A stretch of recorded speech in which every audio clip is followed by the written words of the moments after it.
Michigan hits the road for Nebraska. That should be a slugfest. Plus, Mel Tucker gets fired finally, and Lou Holtz is still coming after Ryan Day. We got a lot to do. Let's get to it. Locked On Big Ten starts right now. You are Locked On Big Ten, your daily podcast on the Big Ten Conference. Part of the Locked On Podcast Network. Your team every day.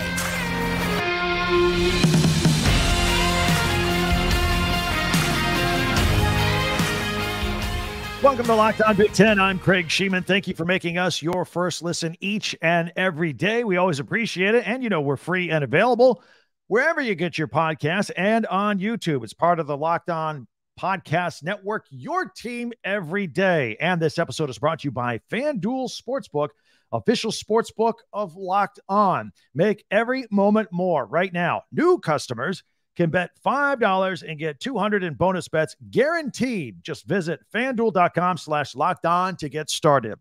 Well, the Wolverines hit the road for the first time this season. They're going to go to Nebraska. I have a lot of thoughts on that game. Plus, Lou Holtz keeps fighting back at Ryan Day following that Notre Dame-Ohio State game. We'll get to it. Plus, Mel Tucker is finally fired. We knew that was coming. We spent a lot of time here on this podcast on that situation, and our Big Ten Network, Big Ten Classics, as we head into the weekend. Be sure to subscribe and follow Locked On Big Ten for free wherever you get your podcast. That way you'll get the latest episode of this podcast as soon as it becomes available each and every day. All right, let's get into it. We got Michigan at Nebraska, 3:30 Eastern time on Fox. I think this could be a bit of a slugfest. I will break this down a little bit here. Of course, Jim Harbaugh, just back with the team for the first time after his 3-game suspension. They won at Rutgers last week. Now they hit the road. Remember, that was going to be a 4-game suspension originally when they were talking this summer. That would have meant that this road game would have been his first game back. But things are always a little bit different on the road. Jim Harbaugh and the Wolverines, they have their sights set on a national championship. Meanwhile, Matt Rhule and company and the Huskers, they're in the middle of a rebuild with an interesting situation developing before our very eyes at quarterback, which we will get into at length here. The question is, can the Huskers hang with Michigan on Saturday? Probably not. But last week, Rutgers goes into Michigan. Rutgers is a strong interior football team in the trenches, right? And they actually went into the big house and they competed with Michigan in the trenches. In fact, it was a 14-7 game at the half, and I think very respectable. And then, look, Michigan's bigger, stronger, faster. They wore them out, pulled away, won the game 31-7. I absolutely can see a similar situation this weekend where Nebraska will hang around for a few rounds, and then after that, who knows? But Nebraska does have a few bright spots in their favor that we'll go over. First of all, they're at home, right? Memorial Stadium will be packed. People have had this game circled on their calendar ever since the day Matt Rhule got hired. And this being Michigan's first road game of the season, maybe it'll take them a minute or two to get acclimated, perhaps. And remember in 2001, the last time Michigan came to Nebraska, they escaped with their lives with a 32-29 win. So anything can happen when you're on the road if you're Michigan. Plus, the Huskers, here's another bright spot. The Huskers defense is pretty good. It's really good. They actually rank higher than the Wolverines in rush defense and rush offense for that matter, but the offensive numbers are skewed a little bit because that's all Nebraska does is run the ball. Now, they do it pretty well.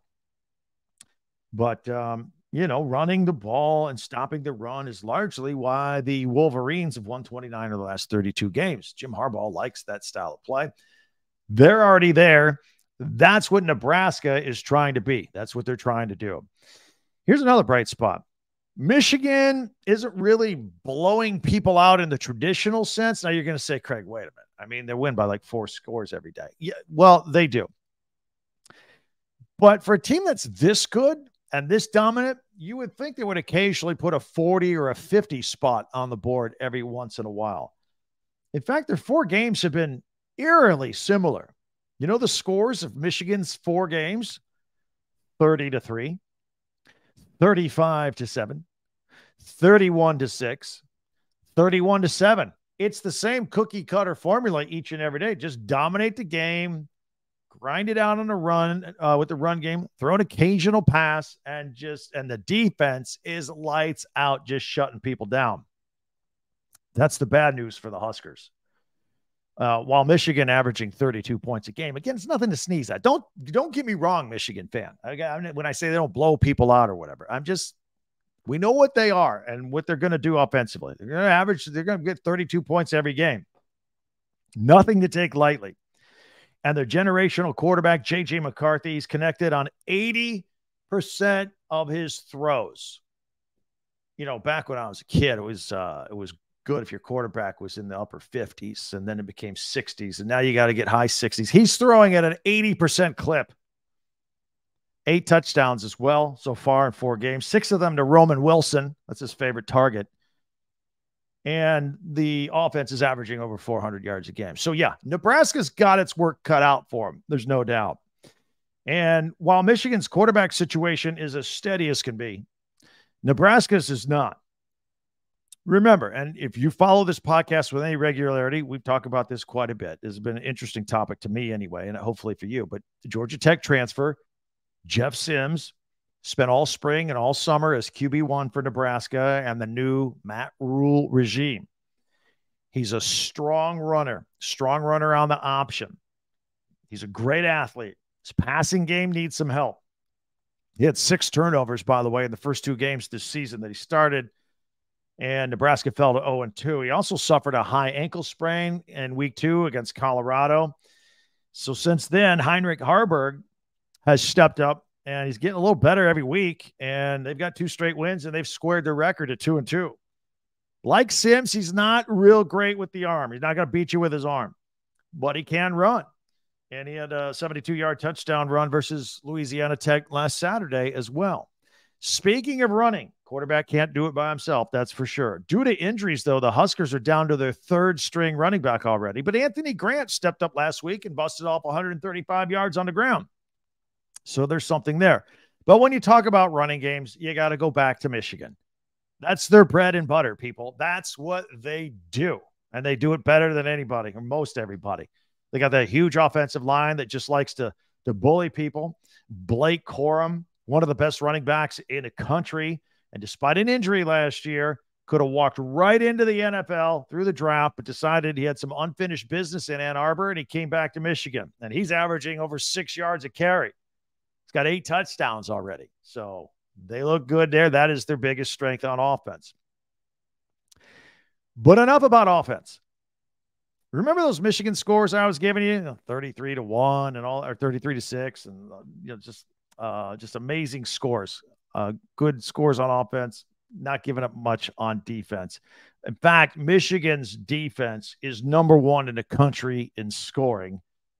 They've given up 23 points all season. 23 points in 4 games. Do some math. I'm not great at it, but that's 5.75 points per game. They've only given up 2 touchdowns all year. They don't give up touchdowns. And, when other teams get desperate, when they go for it on 4th down, nobody's been successful yet. Michigan has given up 0 4th down conversions on defense. Look, I have no doubt that the Huskers are going to show up and are going to fight, and they're going to have some flashes where they look pretty good. In fact, their Tuesday practices there in Lincoln are called Bloody Tuesday. That's kind of cool, actually. Bloody Tuesday. That's where there's a lot of hitting, a lot of moving around, and maybe a little bit of blood. And it kind of sets the tone as they get ready for the rest of the week and get ready for the game on Saturday. It's very physical. And the players seem to love it over there. But Michigan might be the best fighter in the country if you're gonna bloody somebody up. So let alone the Big Ten. I think it's going to be a very physical game. And again, I think it's just a matter of how long Nebraska can hang with them. But Nebraska, I think they could hang with them for a little while and make it an interesting game. That's what I'm trying to tell you here. Your comments on this are welcome. Michigan fans, Nebraska fans, Big Ten fans, I'd like to hear from you. Hit me up on Twitter at TalkBig10, number 10 at TalkBig10. And also, you could comment on YouTube. I was on there today answering a lot of comments from over the past couple of days. So I'd love to hear what you think about Michigan and Nebraska and the rest of the league for that matter. Mel Tucker finally gets fired. We'll have a little bit on that. And Lou Holtz keeps doubling down on his comments about Ryan Day and the Buckeyes. It just won't stop. So we'll get into all that as we continue right here on Locked On Big Ten. FanDuel. You can snap right into action for this NFL season with FanDuel, America's #1 sports book. Right now, new customers can get $200 in bonus bets guaranteed when you place a $5 bet. That's $200 in bonus bets, win or lose. Can't beat that, right? If you've been thinking about joining FanDuel but putting it off, just do it. Just do it. It is fun. There's no better time to get into the action. The app is very easy to use. You got a wide range of things to bet on. By the way, tonight's, if you're watching this on a Thursday, tonight's Lions-Packers game at Green Bay. Lions are 1.5-point favorites. Check it out right there on FanDuel. You got spreads, player props, under-overs, over-unders, and everything you can think of. So visit FanDuel.com/lockedon and kick off the rest of the NFL season. FanDuel, the official partner of the NFL. So, Mel Tucker is finally officially fired for Michigan State. We've seen this coming. We've devoted a lot of real estate on this podcast to this subject over the last week and a half. You know the deal. He says everything was consensual, and he was railroaded on this investigation because Michigan State doesn't want to pay the remainder of his contract. There have been accusations of inappropriate behavior. So Michigan sent official notice last week. Mel Tucker and his attorneys had 7 days to respond. They did in a 25-page letter, point by point. And now we know that Michigan State said, thank you very much for your letter, but you're still fired. So you're out of here. So now this goes in the courtrooms, I'm sure, quickly. And, well, it won't be over quickly, but I'm sure quickly things will be filed and this will go to court because $79 million are at stake here. By the way, tomorrow's podcast will take a bit of a deep dive on the direction we think Michigan State will go for a head football coach once the season is over. And again, would welcome your comments on that. All right, now, before Ohio State's win over Notre Dame on Saturday, former Fighting Irish football coach Lou Holtz, who's 86 years old, he criticized Ohio State's toughness. He said that when they play the big boys like Alabama, Georgia, and Michigan the last 2 times, they always come up short. He said they're not tough. Literally 2 minutes after the Buckeyes win over Notre Dame, Coach Ryan Day is doing his national TV post-game interview. And this is following arguably the biggest regular season win in his career. And he's immediately called out Lou Holtz. The Ohio State base loved it. I was just laughing. It was hilarious. Where's Lou Holtz now? And man, he was terse. He was angry about it. And he kept going. So I thought he wanted to fight him, to be honest. Well, the feisty Lou Holtz fired back and he doubled down. Lou Holtz says that he honestly felt that Notre Dame was a better team and a more physical team. So he said he was sorry Ryan Day was offended by his opinion. That's not the same as saying I'm sorry for what I said. That's I'm sorry my opinion offended you. That's what that was. He hopes Ohio State has a wonderful year, but he still doesn't think that they'll be a great team, and he still thinks Notre Dame is the better team and that Notre Dame beat themselves on Saturday. Look, he's entitled to his opinion. In fact, the only thing that Holtz apologized for was providing bulletin board material and for the Buckeyes in that game. And he said as much to Marcus Freeman on Monday. He did apologize to Marcus Freeman for that. Then he again doubled down. He says, look, Ryan Day, he doesn't want to talk about Michigan 0-2. He doesn't want to talk about the big game coming up against Penn State and again against Michigan again. He went on and on. So we'll see if Day has an answer the next time he's in a press conference, or if he just decides to let his team handle it by playing tough football and show everybody how tough they are with the pads. Buckeyes are off this week, by the way. So they got the bye week. Let's talk about Penn State for a minute. Penn State is among the top 15 of the country in both scoring offense and scoring defense. So both sides of the ball are strong. In fact, they're as high as 4th in scoring defense. I just told you how good Michigan's number 1. Penn State's right there at number 4 at 8.8 points per game on defense. They're 15th in scoring. Offense is putting up 40.5 points per game. Pretty complete team there in Happy Valley. Defense is the name of the game, though, in the Big Ten. So 5 teams, including Michigan and Penn State, Ohio State, Maryland, and Rutgers, all rank in the top 20 in terms of scoring defense around the country. Pretty good. You're going to get smashed in the mouth if you play a Big Ten football team. Also, speaking of Penn State, the Nittany Lions are the only FBS team in the entire country with 0 turnovers. 0. You're going to win a lot of football games when you don't turn the ball over. You know, things are so good in Happy Valley. Did you catch James Franklin's press conference this week, his weekly press conference with the media? So Franklin's sitting there drinking his coffee. He starts coffee talk. Everybody who asked a question had to at first tell him how they like their coffee. You like it black or you like it sweet, like an ice cream sundae? And even if a reporter raised his hand, got called on, and started asking this question, he would stop you. Stop. No. We got to talk coffee first. By the way, Franklin likes his super sweet, but apparently he's on some sort of fasting kick and was drinking it black and hates black coffee because he likes it really sweet. He says he feels like he's being punished a little bit. And more power to him, man. He's having a good time. Things are good in Happy Valley. Things aren't as happy for Kirk Ferentz and the Iowa Hawkeyes. The media pressed him at his weekly press conference about his team's anemic offensive stats. Gave a good answer. He said, look, man, the only stat we're worried about around here at Iowa is winning, and they're 3-1. They won 8 games last year with an offense that everybody was upset about. They're winning. But one stat was brought up, and it sticks out like a sore thumb, and we mentioned a lot of stats from that Penn State game. That was the lack of plays, 33 offensive plays, time of possession, first downs. Everything was just shut out. Everything was horrible. But one stat really jumps out. In 4 games, Iowa wide receivers have 14 catches total. And quarterback Cade McNamara was asked about it. And I thought he gave a really, really interesting answer.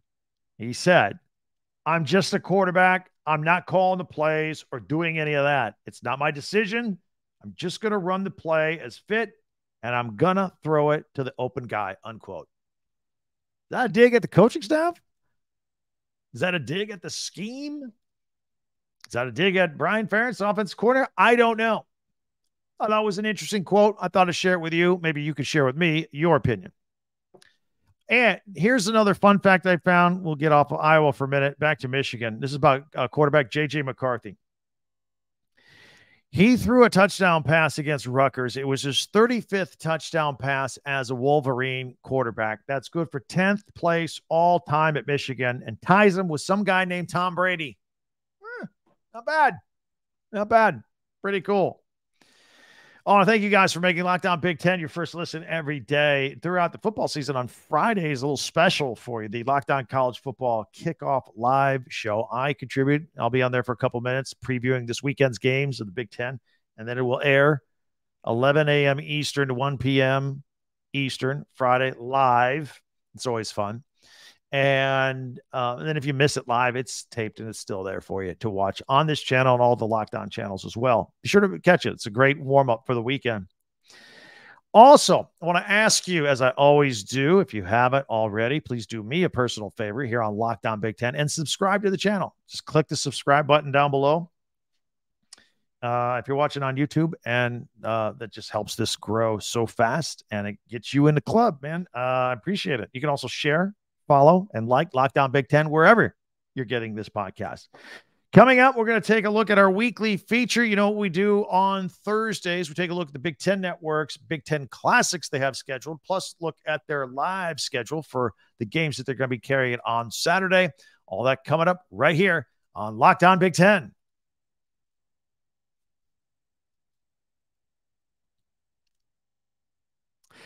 All right, so let's take a look at the Big Ten Network's Big Ten Classics coming up. And I'm going to put this up on the screen. Got a lot of stuff right here. In fact, let's go full screen, if we will. There we go. That looks good.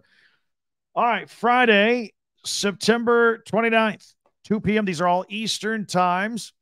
We got the Michigan Football Classic, the 1986 Fiesta Bowl. Michigan versus Nebraska. Since they're playing on Saturday, let's go back to the Classic from 1986. The Jim Harbaugh-led 5th-ranked Wolverines. They scored 24 points in the third quarter to win that game. Jim Harbaugh, the player, ladies and gentlemen. At 4 o'clock, the Iowa Football Classic, the 2009 Iowa and Michigan State games. Since they're playing this weekend, they always like to do this and play some of the classics. Ricky Stanzi, remember him? Ricky Stanzi, game-winning touchdown pass to Marvin McNutt as time expired in that football game. On to Saturday, September 13th at 7:30 a.m. You're going to have to get up early for this one. This is Eastern time. The Iowa Football Classic. Another Michigan State-Iowa game. This one from 2010. It was Kirk Ferentz's 99th win for the 18th. He just had his 200th win, by the way. Going back in time, his 99th win is the 18th-ranked Iowa Hawkeyes beat 5th-ranked Michigan State. At 10 a.m., the Big Ten Network does its Big Ten tailgate show from Minnesota. And then they follow that up with the live broadcast of Saturday's games at noon. They start with Penn State at Northwestern. Penn State attempts to go 5-0 for the 4th time since 2019. And at 3:30, the Indiana Hoosiers, who had a tough one, they won. They needed 4 overtimes to beat Akron. They are at Maryland, a Maryland team trying to go 5-0. Maryland looks good. We featured them yesterday here on our podcast, and if you missed it, go back and listen. It's on the list in the queue right before this one. If you want to go back and check it out. Sunday, October 1st at 11 a.m. Eastern, Big Ten football in 60. This is neat. If you haven't seen this, this is where they take all the highlights of a game, chop it up, snap by snap by snap, and it's all packaged in 60 minutes of 1 hour. At 11 a.m., they start out with Penn State at Northwestern. At 4 p.m., they'll go back and chop up the Indiana at Maryland game. And at 6 p.m., the Michigan-Nebraska game, which we spent a lot of time talking about today. And then at 9 p.m., Michigan State at Iowa. So there you have it. There are the Big Ten Classics and the live broadcasts over the weekend and the highlight shows on the Big Ten Network. Always like to plug that because I think it's pretty cool. So I think you'll enjoy it and check it out. Many ways for you to interact with me right here on Locked On Big Ten. Of course, at Twitter, you can always check us out at Talk Big Ten. That's the number 10, Talk Big Ten. And then our new website, talkbig10.com. That's again with the number 10, talkbig10.com. Appreciate you checking that out as well. Everything we do just funnels right back to there, all in one convenient place. And again, I'll ask you to subscribe before we go. Subscribe and follow this podcast right now on your favorite podcast app, and you'll get the latest episode of Lockdown Big Ten as soon as it becomes available each and every day. And I will invite you to also check out the Locked On Sports Today podcast for the latest on everything going on in sports. That was awesome. Had a great time again.